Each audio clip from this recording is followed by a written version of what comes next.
uIsaac wakho usendleleni.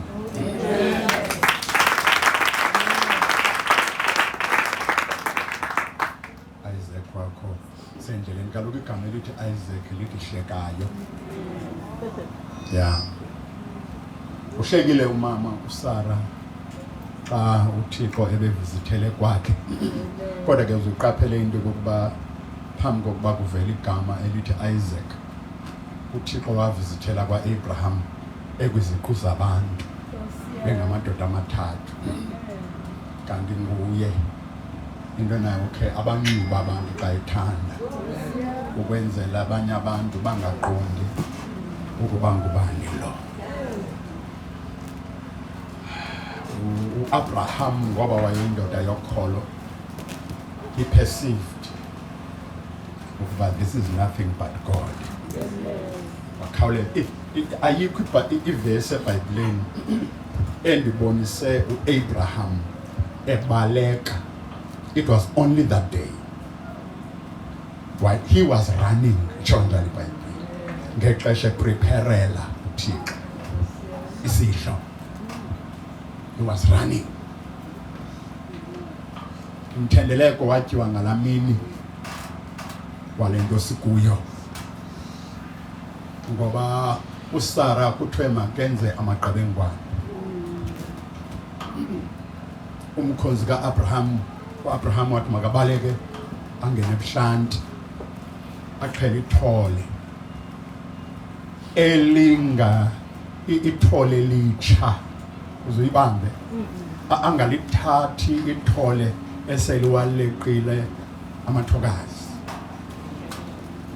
Na umxolela abantwana basekhaya sendishumayela ngoku ku higher grade yaxolisa mara uzawuninceda uThixo ukuba ngaba ke ngoku ufuna ivesi zomthendeleko nakule nto ndithetha ngayo sewuphuma ngenzela uba ke ngoku ndibethe u2 in 1. Uthi Abraham qhela sicaka sam kodwa uqhele iduna elingekaleqi amathokazi.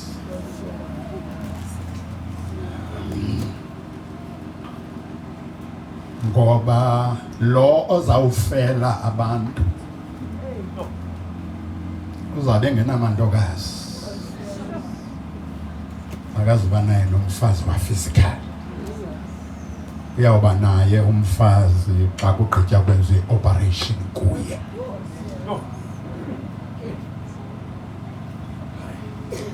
Ngoba abakaThixo abafazi benziwa ngexesha le-operation.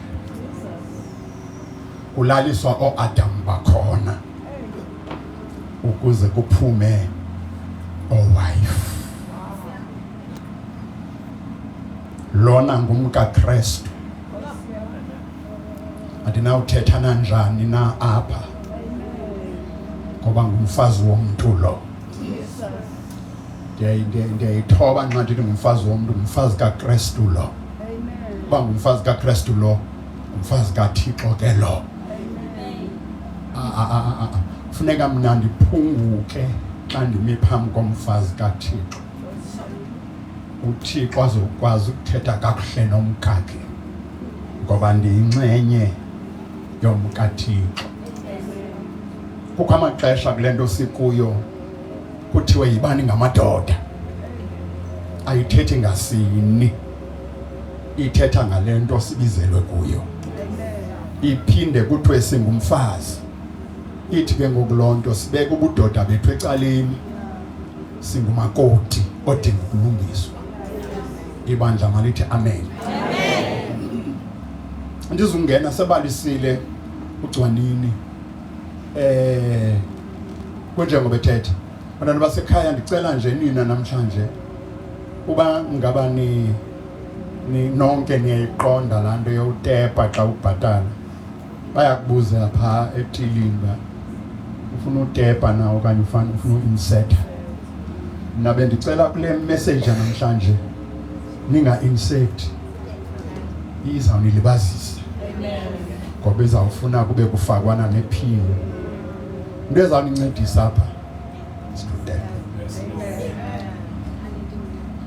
just step.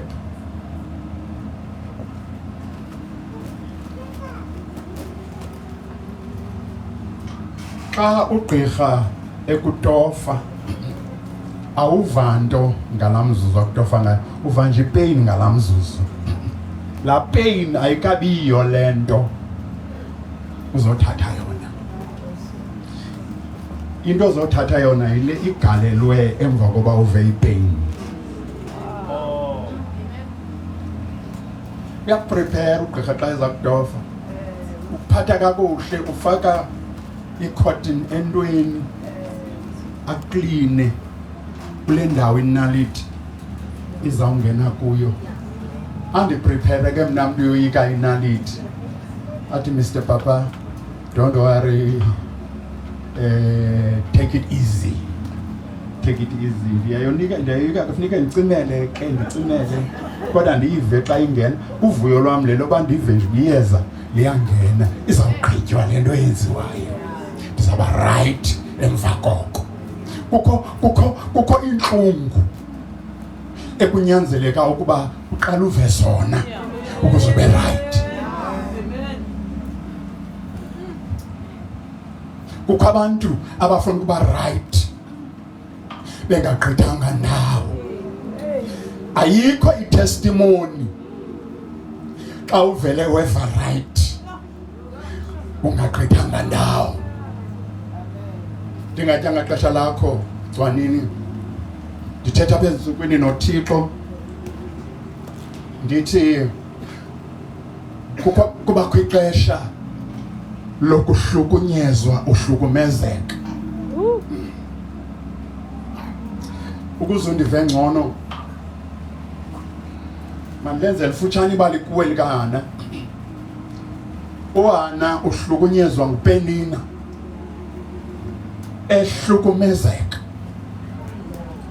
ehlukunyezwa ukungafumani bantwana kuye kukuhlukumezeka. Phinde ke ngokuPenina oleke. Nxa uzawuzala into enkulu, ipains ogqitha kuzo zilingana nale nto izayo. Bayeke abantu asebephumelele, awubazi uba bagqithe phi. Hlala nomyeni wakho. Banane nomyeni kalamuntu mfazi kana. Hlala noElikana wakho. Unesibeleko nje noElikana nje. Wait. Hlala ku-waiting period. Sinelishwa kubantu abaninzi namhlanje abangafuniyo ukungena ku-waiting period. Kukho izinto ezilindwayo. Futhi akasebenzi uThixo xa esabona ukuba umonde wokulinda ukhona. Uyalinda uThixo ude uphunguke umoya wokulinda. Athi uMpostoli Paul kwincwadi ye-Acts chapter 27 or 28 athi when all hope was gone, akaveli uThixo xa usenethemba, ngoba ingxaki akafuna ukukhompyutha nethemba elikhoyo. Ngoba uzawuthi wawulungelwa zizinto umsithe, ithemba limsithe, iglory angayifumani, kunconywe ithemba. Into abandincede ukuba ndisike ndahlala ithembeni. Ulinda kuphela ithemba kuvele yena, ukuze uzuko lungayi ethembeni, ngoba unekhwele ngozuko. Uzuko lufunela yena yena.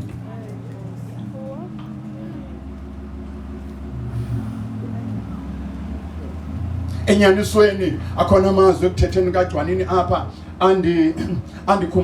andikhumbuze into yokuba enyanisweni bantwana basekhaya kukho izinto eningenazifumana ningazifumananga ngoBishop ufika. Noba niyathandaza, thandazani uba nisenestamina sokuzithandazela lezo zinto, kodwa ba andikazishare naye nisezayithandaza eminye iminyaka ningekazifumani. Hayi ngoba uThixo uyaqhosha kafuni into nayo, uThixo uyalihlonipha ilizwi lomuntu asebenza kunye naye. uThixo unezinto angafuni uzenza, kodwa nxa zicelwa ndim namuntu usebenza naye, uThixo uyagoba athi kuba ifunwa nguwe sisebenza sobabini ndizawuyenza loo nto. uThixo ufuna ubulala abantu abayi-2.2 million abakhokelwa nguMoses bamgezele. Uzawubuza omnye bishop bamgezele kanjani? Bafune uquluba uMoses, and xa befuna uquluba uMoses bafuna uquluba yena, ngoba uMoses akabakhuphanga ngokwakhe. Aba bantu bakhutshwe nguThixo ehamba noMoses. AyingoThixo weze aba bantu ulwandle, nguMoses ovule ulwandle kube ehamba noThixo besebenza bobabini. Aba bantu balibele imiqondiso uThixo abenzele yona endleleni. Bathi xa befika kule ndawo bephathelwe indaba ezimbi ke phofu, zi-leaders ebeziceliwe ukuba ziyohlola ilizwe laseKanani. Uthi umbhali zithe xa ezi leaders buya, ezinye i-leaders eziyi-10 zanika i-report ethi silibonile lona ilizwe eli uThixo athi likhona, nazi ne-fruits zelo lizwe. Kodwa ke ngoku sinenye into, mamela mntana sekhaya, don't lose focus. Don't lose focus. Into disappoint abantu abaninzi basola abanye abantu kukulose focus. Listen, ngenye imini ndibukela apha kwi-social media, ndibukela ichita ileqe amantshontsho ezahagu zasendle. Amantshontsho amabini lamantshontsho ayabaleka mara mancinci, and ispeed sawo si-less than ispeed sechita, ngoba basengabantwana abancinci but bayabaleka very fast. Libaleke intshontsho lale hagu, libaleke lindive kusithi three kanti libanjiwe. Yakhala ke ngoku licela uncedo, iikhamera zijongile phaya, ichita imane iphunguza, lithi lisakhalela three kuthi gqi elinye lizobaleka apha phambi komlomo wechita. Ichita ibona uba yeyi nantsi inyama idlula ndikho, nantsi ichita libele ukuba seyikhona inyama emlonyeni. Yaluze ifocus kwinyama eseyibambile, yaleqa intshontsho elisene-energy kuneli, yalibeka phantsi eli, lafumana itshansi yokubaleka, ayalifumana neliya.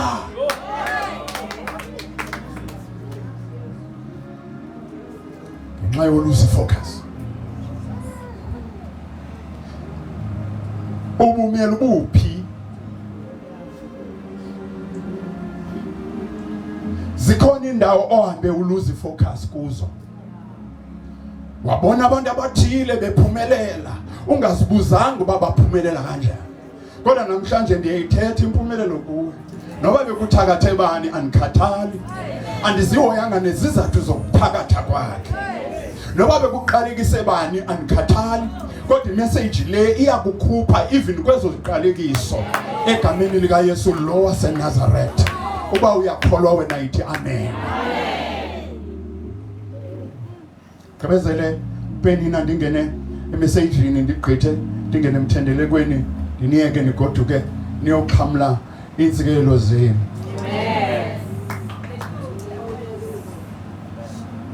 Kukho ii-messages ezifuna i-faith yakho sometimes, kodwa kukho ii-messages ezikukhupha ebugqwayibeni by force.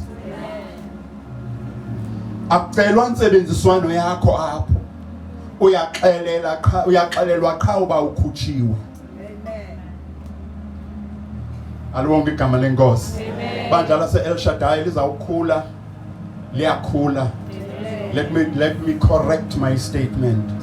I hate into yokupostpone izinto, into yokubeka izinto for a future. Kulate ngoku, funeka sithethe ngoku. Ibandla lase-El Shaddai liyablosoma. Ezintlobo zabantu uzifunayo gcwanini uzifumene.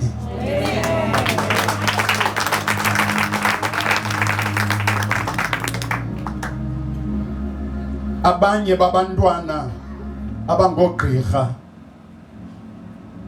base-university ngoku bagqibezela izifundo zabo, abakwazi nawe ubazi. Abanye babo bantwana balapha kule ntente, abanye basancanca kwaba bantu bafuna, abanye babo bakhona seberedi abezayo. Njengoko uthethe ngemoto ezilishumi, ndikumamele ngoku ndihleli phaya ubusithi before Christmas. Into eza kwenzeka ke xa kuthethe umntu kaThixo onjengawe ebantwini bakhe, iyakwenzeka loo nto. Sidla ngokuthi ke thina abantu banempandla eziqala phambili ziyophela ngemva, sithi it shall not be otherwise.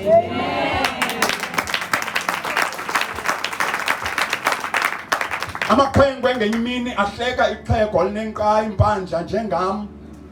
EBhayibhileni kudala mfundisi wami athi lamakhwenkwe nyuka nqayindini, akukho mabhere, kuclean.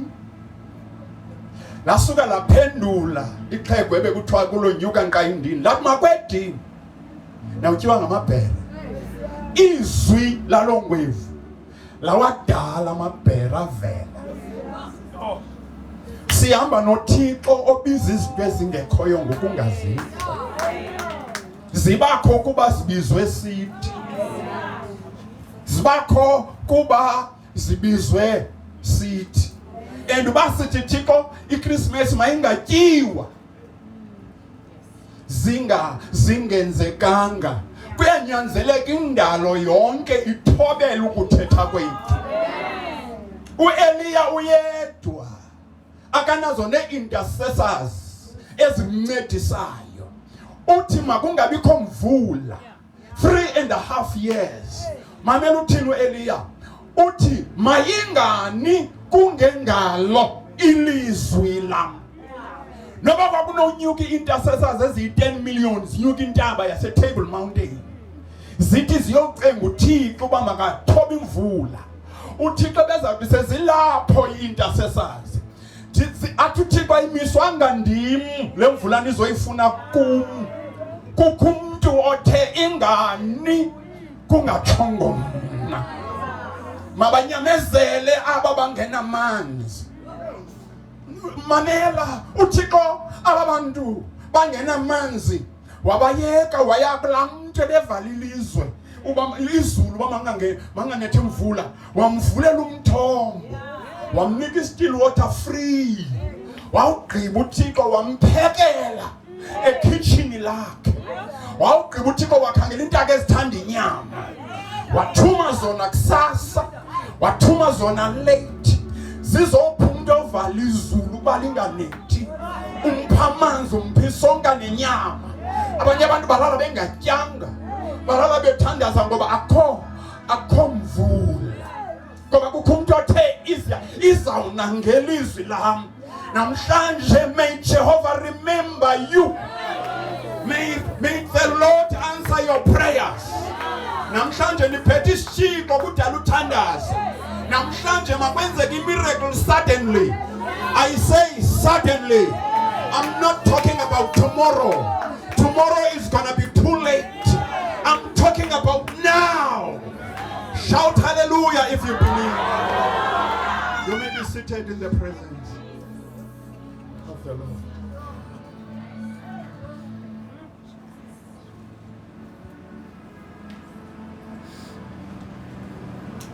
Thixo phale ndoda isonga namanzi. Le ndoda yaneliswa sisonka namanzi for a while. Uthixo ugalela amanzi kule ndoda, ugalela nesonka, ugalela nenyama, inyama inamafutha. Wathi uThixo jonga ndiyalele umhlolokazi, kumhlolokazi ozawubhubha, ononyana wakhe bawubhubha bobabini. Ndimcelele namhlolokazi uba makakondle. Hamba.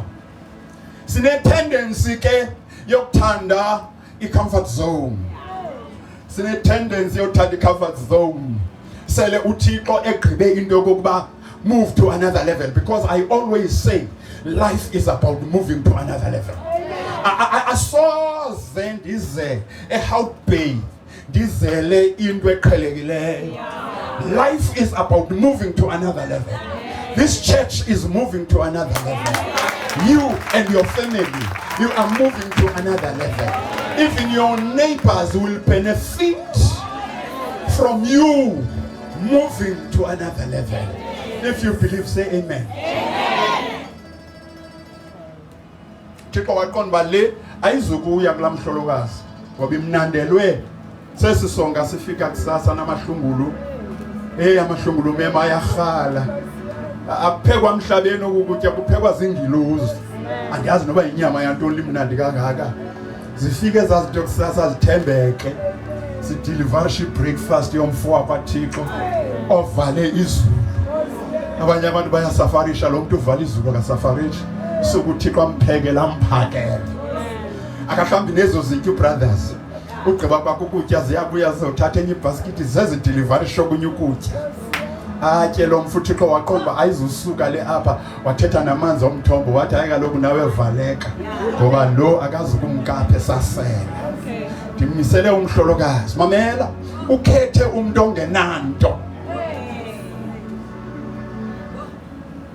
wathatha umuntu oqhelene nesonka oqhelene namanzi wamsemntwini ophelelwa sisonka.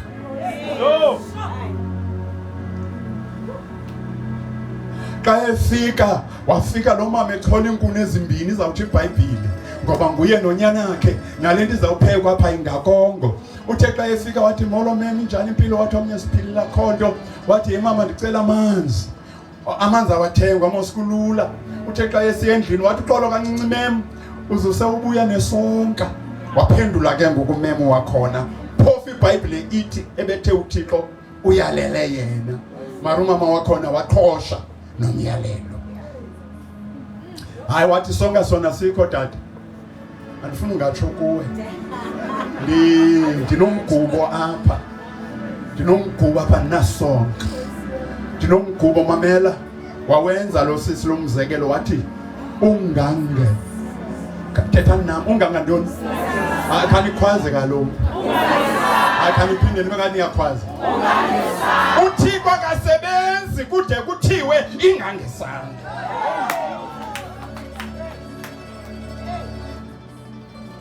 Umfo wakaThixo nxa kuzawuna imvula uthumela umfana entabeni uthi mbawujonga ubona ntoni nesibhakabhakeni. Nyukile lo mfana izihlandlo zazithandathu ebuya nelizwe elinye esithanda ibona into yathi indoda kaThixo I refuse ukuva indaba ezithi awuboni into ngoba I hear a sound of a heavy rain. When ubhetele usafuna ubona andinangxaki yawubona. I hear a sound. It's raining already in me. I'm experiencing a heavy rain, but I will wait for you because andifuna ukushiya ngemva, because when you walk by sight but now I walk by faith. But ndizakulinda.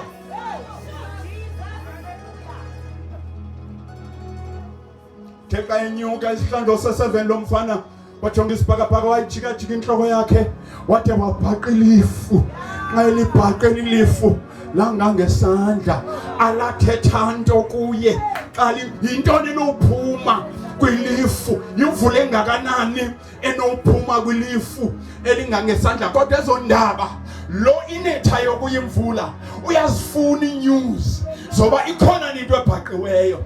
Uthe lo mfana nxa esithi hayi ndilibonile lona ilifu kodwa ungabi excited ngoba ilifu endilibonileyo lingangesandla wathi baleka kwethini bokuxela uAhabi izawumvalela.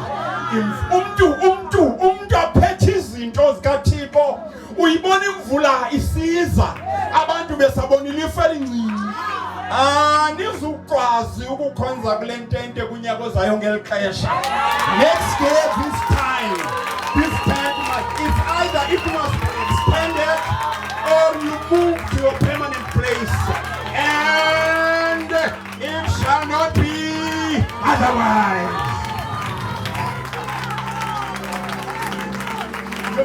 stood in the presence of the Most High God. Kulezi ngabakalizayo kuzoba nje funeral ngawuthandini apha endlini kuba sizawutya lo mgotyana sawugqiba sawubhubha.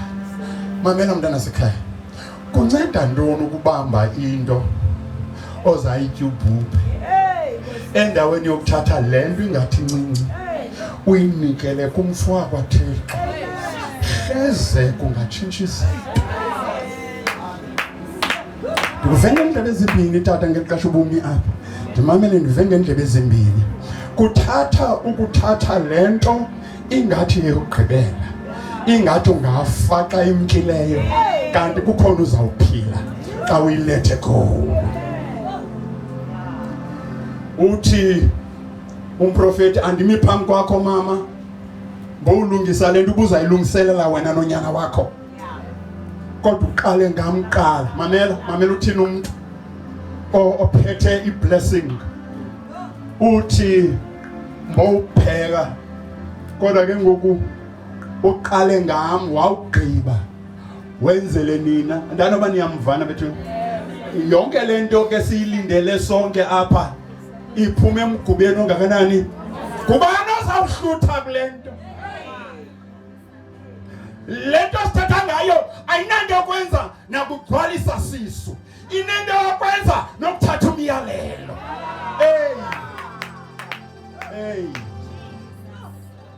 Inento yokwenza nokuhlutha kwesisu, inento yokwenza nokuba ulenzile ilizwi. Ezi zinto zininzi aziphethwa ngakuhlutha kwesisu senyama, ziphethwe kukwenza izwi ngoba imilomo ayifani.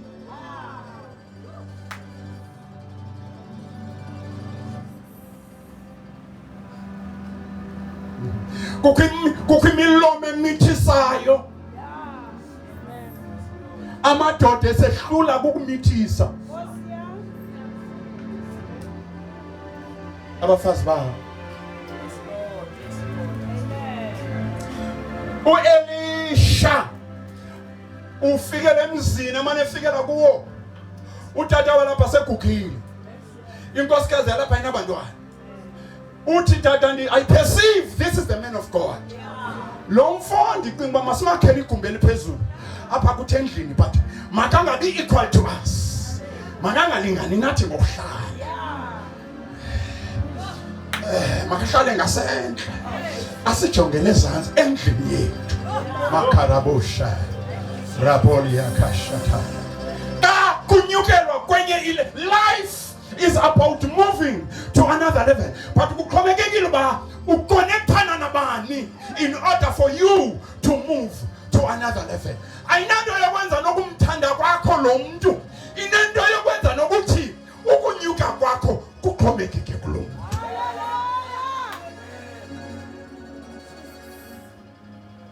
Wafuma utata wakhona wathi mayakhiwe nondlu, lakhiwe igumbi phezulu, lafakwa ifurniture, lafakwa ibhedi, lafakwa itafile, lafakwa izibane, lafakwa icouch, kwafakwa ibhedi, yanxityiswa, lafakwa yonke into. Ibhedi uthe xa evisitha lo mfo kwaThixo ngenye imini, kwathiwa mfo kwaThixo awuzulala kule kamere uqhela ukulala kuyo, ndikhupha umnikelo wokokuba uzawulala ngentla kunathi, ngoba intambiso yakho inako ukusitshintshela izinto. Akatshongo into nayo, ndiyamcingela lo sisi uba ikhona into awayibonayo. Ithi ke iBhayibhile wenyuka umfo kaThixo wayolala khona phezulu. Mamela mntana sekhaya, ulibambe lilizwi noba ungaguga nalo, andisoze ndikhathaze, uguge nalo. Awusoze ukhuphe into unike umntu kaThixo uhlwentshuzwe yiloo nto.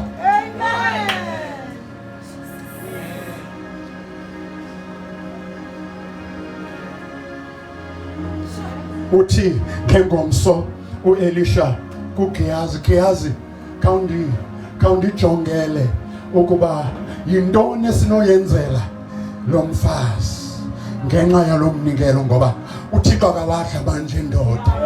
Andizukwazi ukulala ebhedini ndakhela igumbi elile lam emzini wabantu ndilale kamnandi, akugqiba lo mntu undenzele loo nto ndingamsikeleli. ndifuna ukukhupha intsikelelo. Ugiyazi wajikeleza wajonga wafumanisa uba ndibafumana bebodwa.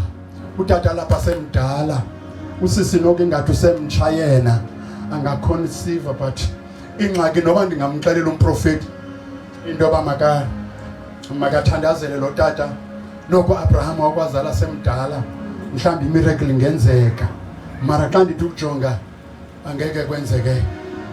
Umqondisi apha wenyuka waya kuye wathi tata abanamntana ndiyibhaqileyo apha abanamntana, ndibengenamntana nje ndiyabona uzama unqanda ke ngoku into yoba angavuleli intambiso noko ide ivula iminyango. Uthi utata lapha selikhehle, ikwaya ayisaculi, ngaba sebiyiwe kwi-practice uyiswa ukhehle kukuthi do, akakwazi nofika kudotila sova mi re do.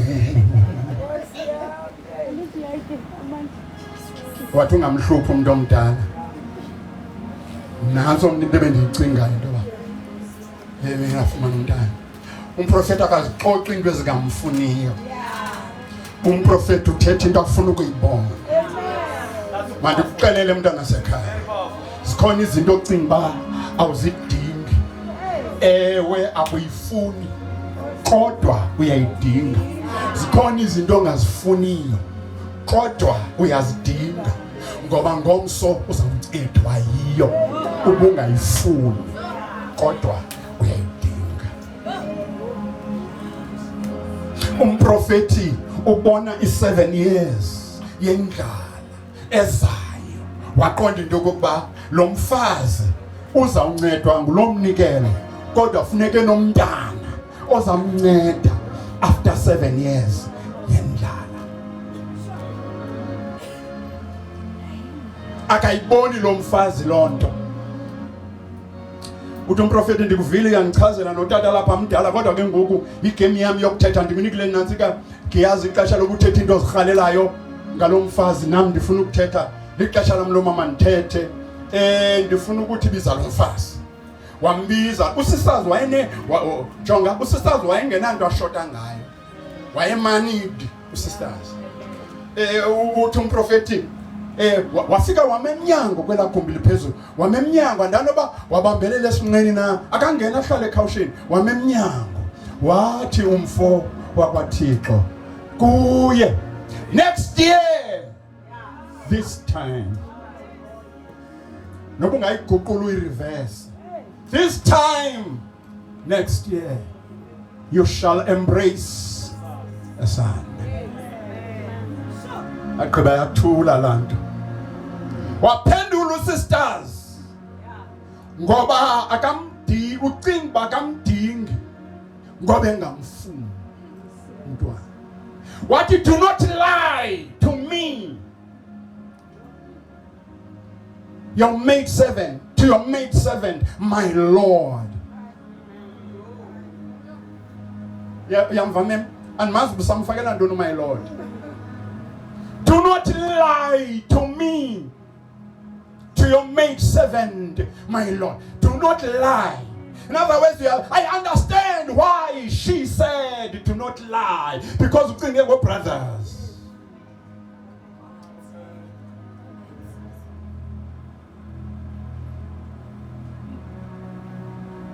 Ungathi nqa wena nqa ndinothi kuwe before Christmas uzawudriver imoto entsha, uzaba ngoqala kuwe oko kula family yakho kwabakhona abantu ukuthenga imoto entsha ephuma kwi-showroom before i-25 zika December.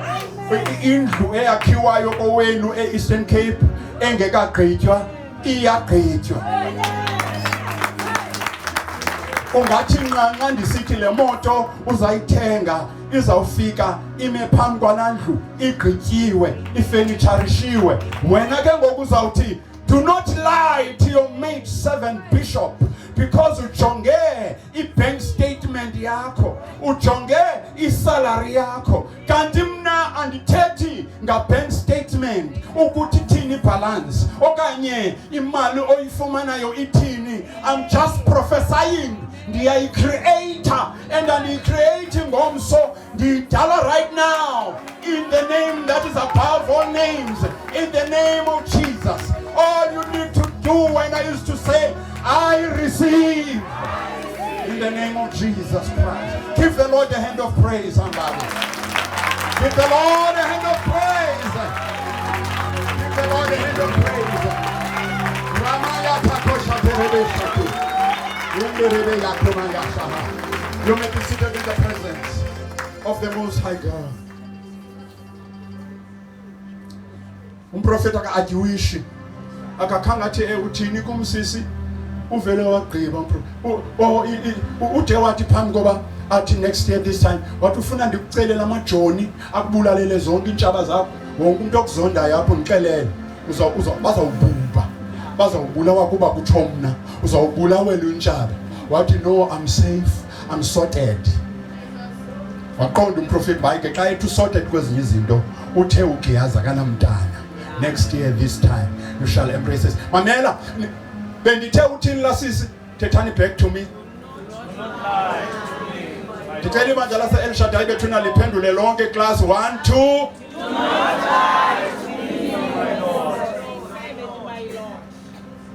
But iBhayibhile izawuthi when the appointed time came.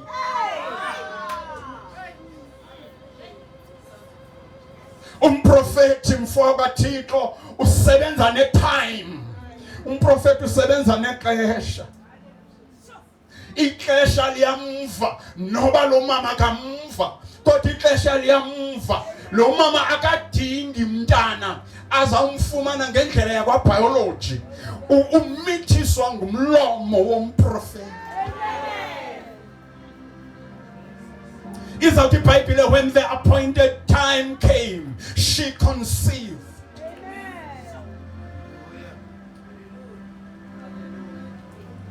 Now I understand why that young man became sick and died. But what I like, uthe akusweleka lo mntwana selezelwe bese masimini mamela uthe ngelixesha phathwa inhloko emasimini wathi inhloko mama inhloko kwathi ambalekise kusemasimini kodwa mseni kutatakhe utatakhe kuba uyayazi ba akanabond ingakho nalo mntana ngoba lo mntana akafumanekanga kuDothila Sofa Mirador. Lo mntana ufunyenwe kwilizwe lithi next year this time, so I've got nothing to do with this child. Mthatheni nimse kunina. Nxa efika kunina wafela ezandleni zomuntu awayethe do not lie to your maid servant my lord. Kodwa wacinga into yokuba lo mntana ndamfumana ngomlomo womuntu owathi kum next year this time you shall embrace a son. Wafika endlini wamthatha wayovula kwigumbi eliphezulu wambeka phezu kwebhedi yomuntu owayethe kuye next year this time you shall embrace a son. Waluvala ucango wamvalela umntwana wayendodeni yakhe wathi ngicela ukuhamba undikhululele idonki kunye nesixaka zindikhaphe ngoba ndiyofuna umfo wakwaThixo. Wakhumbula into abandanditheka kade kuye makangandixokisi uthi ndiyakuye ke ngoku. iBhayibhile ithi waya ehlele entabeni uElisha kunye noGehazi lo uthi lo mfo la mama uzaphaya akafani nomama nje. Ndibona la mama ingathi ngila mama wasinika umnikelo umkhawulele Gehazi. Mkhawulele Gehazi umbuza impilo ba wonwabile na umyeni wakhe wonwabile yena yonwabile na inkwenkwe. Umprofeti akayishiyi into yokonwaba kwenkwenkwe ngoba uyayazi ba la nkwenkwe yaphuma emlonyeni wakhe. Kodwa ndiyamthanda lo sisi unxibe high heels zakhe uya kumprofeti sithi sithende ngqo. Wafika uGehazi wathi ewe bhuti ndingakunceda. Wabuza uGehazi uthi umprofeti mandibuza ba wonwabile na wonwabile umyeni wakho wonwabile umntana. Waphendula ngeEnglish lo sisi wathi it is well. Wawugqiba wegqitha ngoba bengazanga kuGehazi uyamazi umuntu owayethethe igama phezu kwakhe. Wagqitha waya kuGehazi kunantsika kuElisha wafika wathi ku-Elisha, uthe xa efika u-Elisha naye wabuza ukuba uright, yonke into igrand. Waphendula sisters wathi it is well. Utsho kanjani uphuthelwe ngumntana ukuthi it is well? Ngelo xesha ushiya isidumbu phezu kwebhedi, kodwa uzowuthi kumuntu onomlomo othetha kwenzeke it is well. Wawugqiba wachaza into yoba unfortunately umntana ubhubhile. Mamela ndikuxelele, ithi iBhayibhile umprofeti wathuma uGehazi wathi iya kulaa mntana uyokumvusa. Washo wancama uGehazi ngoba intambiso yoza komntana ibingaphumanga kuye. Khona umlomo owadala lo mntwana, khona umlomo owabiza lo mntana ekwi-storeroom sikaThixo. Waphuma lo mntana kwi-storeroom wezemhlabeni wabakhona ngenxa yomprofeti.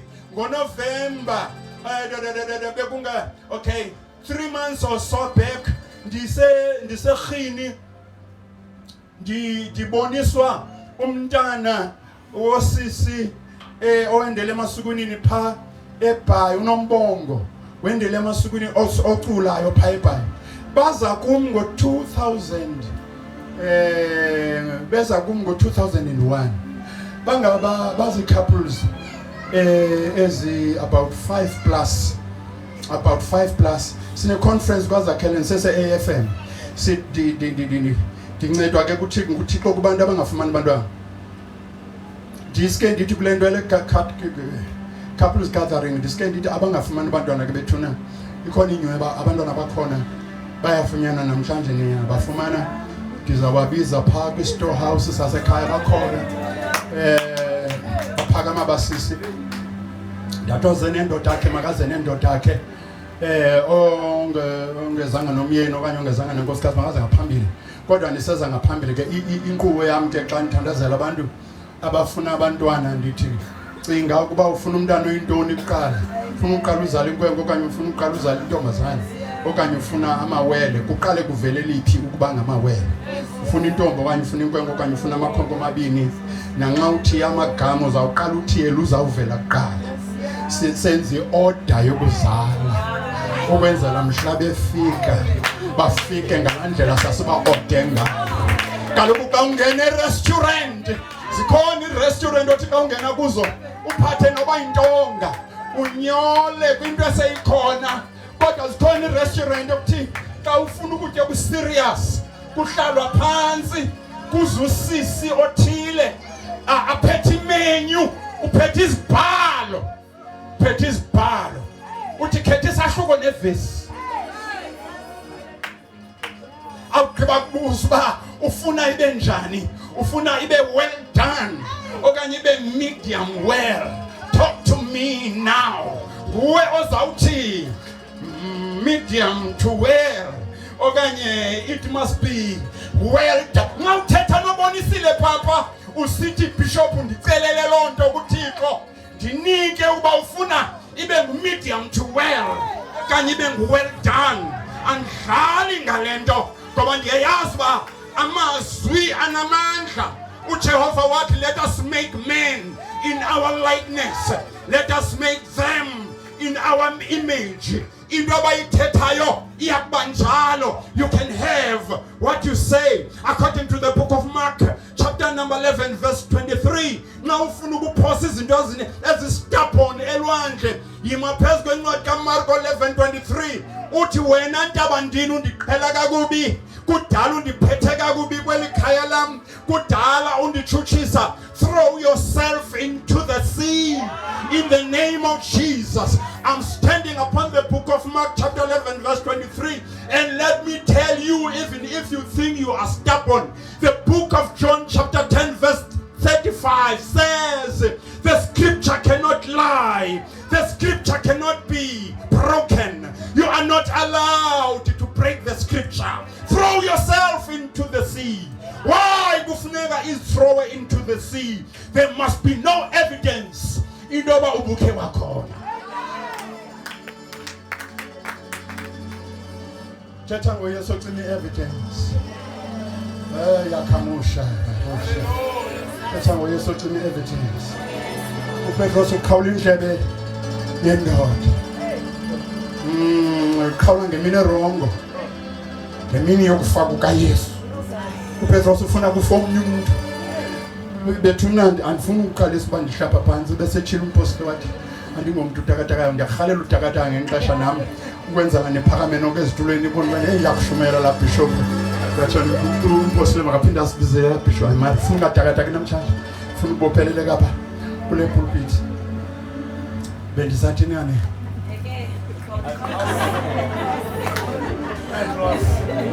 bendichekisha uba niyakwazi na ukuyigcina intshumayelo yomntu omdala. Bethuna uPetros wayengafuni indlebe encakasana, wayefuna inhloko yendoda iqenqeleke phansi. Banjalo abantu abamane leader yabo